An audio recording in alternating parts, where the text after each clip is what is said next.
Okay. So here's the idea. There's a couple of things to look at to help you figure out what the opposing view is, and then that will also help you figure out, like find a source that's more closely aligned with it. If you have a solid, first you need to have a sort of solid particular view that you're going to write about or you're going to argue. So if you have that and it's narrow enough, it's not too broad.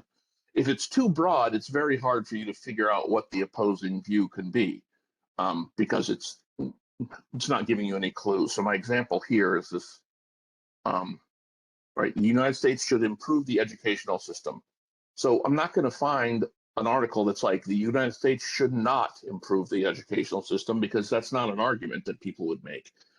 So that means it's too broad. So I need something about, more specifically about whatever my argument's going to be, like about what improvements should be made or some specific thing.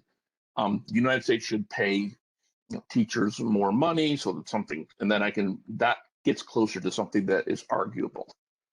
So what you're doing is looking at what you have and trying to decide if it's too broad and needs to be narrowed. And that's, and one way to help you do that is to try to figure out the opposing view. If you ever find yourself saying, oh, the opposing view doesn't make any sense, well, then your actual stance is too something. It could be too broad. It can also be too narrow. Right. Okay. So do you want me to, because I can, what is yours right now? Mine is toxic environment. Okay. See and, that's, yep. No, that So I know that's the broad. stand. Yep. Yes, exactly. So you need something in there to talk about specifically what that is, right? Like some argument about how, whatever, the hierarchy of business create this toxic environment where men do all these terrible things or whatever. Like you sort of, so you need to get a little specific. And then when you do that, I mentioned that in my figure opposing arguments that I came up with like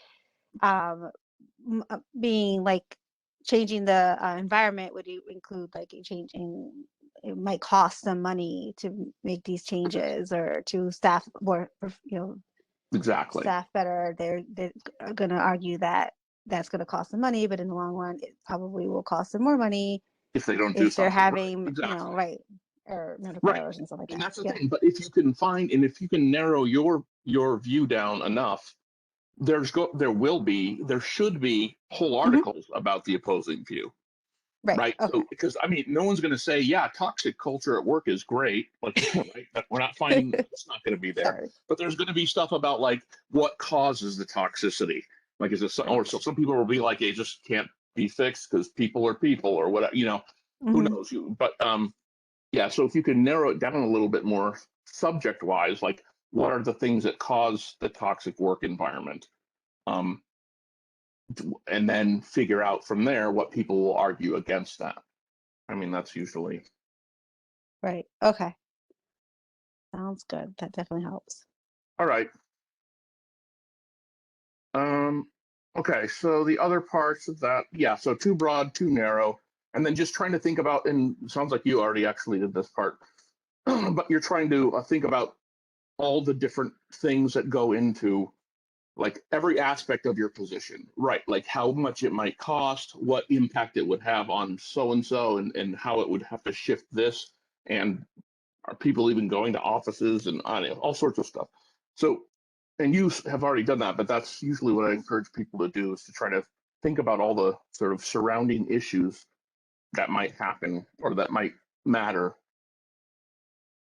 about your subject. Okay, so this week's discussion is, okay, and this is what I can do there. Okay, so this week's discussion is all about this counter argument idea. We have, they assign these shorter articles that are in the textbook. You're trying to find a point. Wait, this is within one of your articles. Let me make sure I'm not doing this incorrectly. because they switch from your own articles to the textbook and back.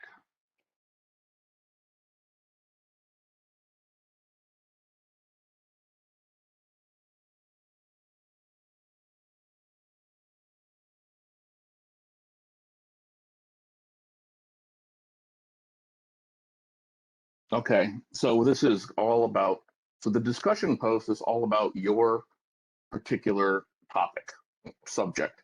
And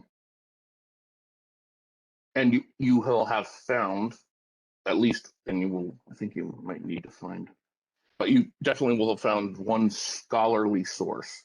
I actually have a thing I did about scholarly sources, but you're just basically looking for like an academic journal. And you can find it through Chamberlain's library, but I've also told people, I mean, you can find it through Google. Google can find stuff.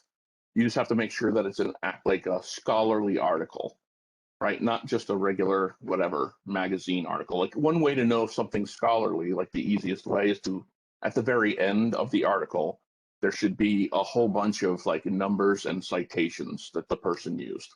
If that's not there, then it's not a scholarly article, right? Like most, magazine articles back in the day, right? I mean, like Time magazine or whatever, a lot of them don't do that. So they're still credible sources, but what Chamberlain wants people to look for are active, like academic sources. So that's the theory behind scholarly articles. So then you're finding one that's about your subject in general, but then you're trying to find a point in there that opposes what you're talking about.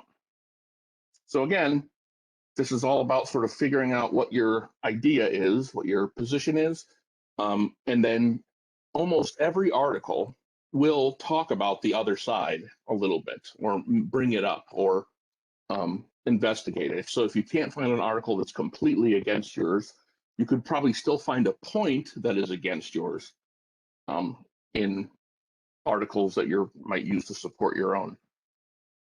So you're trying to find, and so you're practicing the counter argument technique, which is you point out what the other side might say. You bring up the opposing view. So some people will say that women shouldn't be CEOs because they have family responsibilities, something. And what you need to do is find a way to like agree with part of it, and then basically crush the rest of it. That's called the refutation.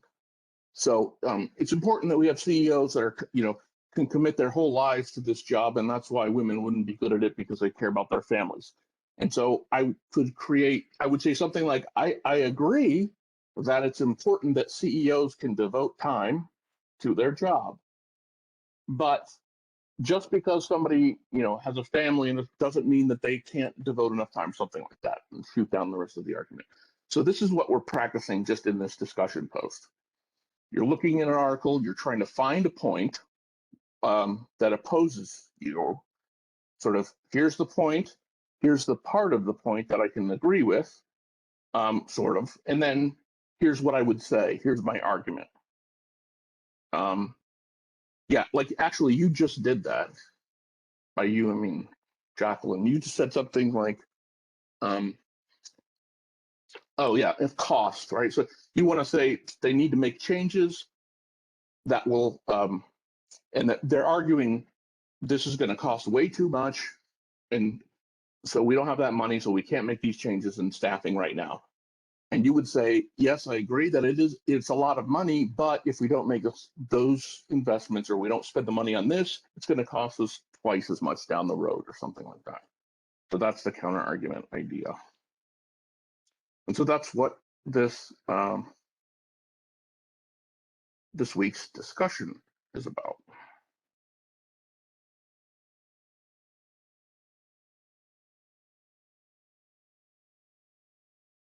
Where's the other thing?